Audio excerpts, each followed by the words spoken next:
ராகவ் வந்து ஏசி வந்து அதிகமாக வச்சிடுறாரு. அதனால வந்து தூங்கவே முடியாமல் ரொம்ப கஷ்டப்படுறாங்க.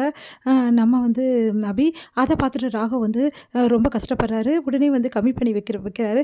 அதுக்கப்புறம் வந்து நினச்சி பார்க்குறாரு, இவளுக்கா வந்து பாவம் பார்க்கணும், இவளுக்கெல்லாம் பாவம் பார்க்கவே கூடாது, என் அக்காவுக்கு துரோகம் பண்ணவா அப்படின்னு சொல்லிட்டு வேணும்னே என்ன பண்ணுறாரு, ரொம்ப வந்து ஸ்லோ பண்ணிவிட்டு கம்மி பண்ணி அதே மாதிரி வச்சிடுறாரு. அதை பார்த்துட்டு வந்து என்ன பண்ணுறதுன்னு தெரியாமல் குளூரில் நடுக்கிறாங்க. என்ன பண்ணுறதுன்னு தெரியல. அங்கே இருக்க பெட்ஷீட் போட்டுக்கிறாங்க. முடியவே முடியல. நம்ம அபியால் செமையாக டென்ஷன் ஆகிறாங்க. எழுது வந்து கொஞ்சம் ஏசி கம்மி பண்ணலாம்ல, என்னால் தூங்கவே முடியல அப்படின்றாங்க. இங்கே பாரு, அதெல்லாம் கம்மி பண்ண முடியாது, இது என் ரூமு, என் இஷ்டப்படி தான் நான் வைப்பேன். அப்படியா அப்படின்னு சொல்லிட்டு டென்ஷன் ஆகி அந்த ரிமோட் எடுக்க போகிறாங்க. எடுத்து அப்படியே வந்து ஒழிக்க வைக்க பார்க்குறாங்க. உடனே வந்து ரிமோட்டை கொடுக்க முடியாது, என்ன பண்ணுவோம் பண்ணிக்கங்கன்றாங்க. உடனே வந்து ரிமோட்டை வாங்குறதுக்காக என்ன பண்ணுறாரு, அபிக்கிட்ட கையில் வந்து அப்படியே வந்து பிடிக்க போகிறாரு. இந்த கை மாற்றிடுறாங்க. அதுக்கப்புறம் ஓடி போகிறாங்க, பிடிக்கிறாரு. அதுக்கப்புறம் ஒரு கட்டத்தில் 2 பேருமே வந்து அப்படியே வந்து ஹக் பண்ணிடுறாங்க. அடுத்து 2 பேருமே கீழேயும் விழுந்துடுறாங்க, பெட்டு மேலே. இப்போ வந்து என்ன பண்ணுறாங்க, அபி வந்து தெரியாமல் வந்து ராகவோட கன்னத்தில் வந்து கிஸ் பண்ணிடுறாங்க. அடுத்து வந்து ராகவ் வந்து அப்படியே வந்து அவங்க மேலே விழுந்துடுறாரு. பூவெல்லாம் வந்து அவங்க மேலே இருக்க பூ, அதுக்கப்புறம் குங்குமம் எல்லாமே கலைஞ்சு போயிடுது. என்ன தான் நினச்சிட்டு இருக்கீங்க உங்கள் மனசில், இந்த மாதிரி வந்து பண்ணுறீங்க அப்படின்னோடனே, நீ தான் பண்ண, ரிமோட்டை எடுத்து வச்சது நீ, புரியுதா, இங்கே பாருங்கள், கம்மி பண்ணி வைக்கலன்னா இப்போ நான் உடனே போய் பாட்டியை கூப்பிட்டுருவேன், பாட்டியை கூப்பிட்டுமா அப்படின்றாங்க. ஒன்றும் கூப்பிட வேணாம், புரியுதா அப்படின்னு சொல்லிட்டு, சரி இப்போ நான் கம்மி பண்ணி வைக்கிறேன், அவ்வளோதான் கம்மி பண்ணி வைக்கிறேன் அப்படின்னு சொல்லிட்டு கம்மி பண்ணி வைக்கிறாரு. அதுக்கப்புறம் 2 பேரும் தூங்கி போகிறாங்க.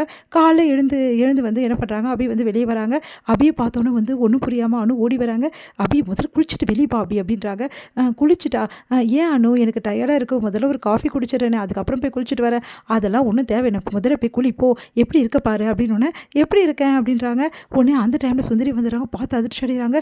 என்ன இவ இப்படி வரா, குங்குமம்லாம் கலைஞ்சிருக்கு, அதுக்கப்புறம் பூவெல்லாம் கலைஞ்சிருக்கு, ஒன்றும் புரியலையே, அப்போ இவங்களுக்குள்ளே ஃபஸ்ட் நைட் நடந்திருக்குமா, இப்படி வராளே அப்படின்னு சொல்லிட்டு டென்ஷன் ஆகிறாங்க. அபி நீ முதல்ல குளிச்சுட்டு வான்னு சொல்கிறேன்ல அப்படின்றாங்க. அனு சரி அனு, நீ சொன்னீ, நான் குளிச்சுட்டு வரேன், என்ன பண்ணுறதுன்னு தெரியலையே, அந்த ராட்சசன் வேறு அங்கே இருக்காரு அப்படின்னு சொல்லிட்டு உள்ளே போகிறாங்க. போயிட்டு குளிக்கிறதுக்காக போயிடுறாங்க. இங்கே வந்து நம்ம ராகவ் வந்து எழுந்து வராரு. ரொம்ப டயர்டாக இருக்குது, நேற்று நைட்டு இவர் பண்ண அளப்பில் அதிகமாக இருந்தது அப்படின்னு சொல்லிட்டு வெளியே வராரு. வெளியே வந்தால் ஃபுல்லாகவே வந்து அவரோட முகத்துலலாம் வந்து லிப்ஸ்டிக்லாம் ஒட்டியிருக்கு. அதுக்கப்புறம் தலையிலலாம் பூவெல்லாம் வந்து சிந்திருக்கு. அதையெல்லாம் பார்த்துட்டு சுந்தரிக்கு செம்மையாக கடுப்பாது. கண்டிப்பாக இவங்கக்குள்ளே வந்து ஃபஸ்ட் நைட் நடந்துருச்சா, என் பிள்ளைய வந்து நான் தண்டி வச்சேன் அவகிட்டேருந்து, ஆனால் இவ்வளோ ஒன்றுமே பண்ண முடியல என்னாலே அப்படின்னு சொல்லிட்டு செம்மையாக டென்ஷன் ஆயிடுறாங்க. எது நடக்கக்கூடாது நடக்கிறனோ அதெல்லாம் வந்து நடந்துகிட்டே இருக்குது ஒன்று ஒன்றா. எல்லாத்துக்கும் அந்த அவன் இருக்கானே அவன் தான் காரணம், அந்த கிருஷ்ணா சரியாக இருந்தால் இதெல்லாம் நடந்திருக்குமா அப்படின்னு சொல்லிட்டு டென்ஷன் ஆயிடுறாங்க. அடுத்து வந்து இங்கே என்ன பண்ணுறாரு, நம்ம ஆகாஷ் வந்து ராகவை பார்க்குறாரு. என்னடா இது, இப்படியே ஹாலுக்கு வந்துடுற, எப்படி ஹாலுக்கு வந்திருக்க, டே என்னடா நீ இப்படி வந்திருக்க, எல்லாரும் பார்த்தா என்ன நினைப்பாங்க, என் வாழ்க்கையில் இதெல்லாம் நடக்கலையே அப்படின்னு சொல்லிட்டு ஃபீல் பண்ணுறேன், என்னடா புலம்புற, ஒன்றும் இல்லைடா, உன்னை பார்க்கும்போது எனக்கு ரொம்ப சந்தோஷமாகவும் கர்வமாகவும் இருக்குடா, என்னடா சொல்கிற, ஆமாடா உண்மையிலேயே நீ சாதிச்சிட்டடா, ஆனால் உன் தம்பி வேஸ்ட்டுடா அப்படின்றாங்க. என்னடா நீ சொல்லிட்டு இருக்க, உளறிட்டு இருக்க, முதல்ல போயிட்டு காஃபி எடுத்து சொல்கிறா, டே இந்த கோலத்தில் காஃபி சாப்பிட்டீங்கன்னா எல்லாரும் உன்னை தப்பாக நினைப்பாங்க, முதல்ல எழுந்துக்கடா அப்படின்னோடனே அங்கே வந்துடுறாங்க. அஞ்சலியும் பாட்டியும் பார்த்துட்டு சிரிக்கிறாங்க. உடனே வந்து சரி நான் குளிக்க வச்சிடறேன், நீங்கள் வந்து சிரிக்காதீங்க, எதுக்கு இவங்கெல்லாம் சிரிக்கிறாங்க, எனக்கு ஒன்றுமே புரியல அப்படின்னு சொல்லிட்டு ராகவ் சொல்கிறாரு. ஒன்றும் புரியலையா, இங்கே வா அப்படின்னு சொல்லிட்டு கண்ணாடி கொண்டு போய் காட்டுறேன். என்னடா இது, இங்கே பார்த்தல நீ வந்த கோலத்தை, டே நைட் அப்படி இப்படிலாம் இருந்தால் குளிச்சுட்டு தான்டா வெளியே வரணும், அது கூட தெரியாதாடா உனக்கு அப்படின்னோடனே, டே அதெல்லாம் ஒன்றும் இல்லைடா, நான் சொன்னால் புரிஞ்சுக்கடா, எனக்கு எல்லாம் புரியுதுடா, எனக்கும் கல்யாணம் ஆயிடுச்சு, ஆனால் என்ன பண்ணுறது, எனக்கு தான் இதெல்லாம் பற்றி தெரியல, சரி வாடா போய் குளிச்சுட்டு வாடா அப்படின்னு சொல்லிட்டு உள்ளே அனுப்புகிறாரு.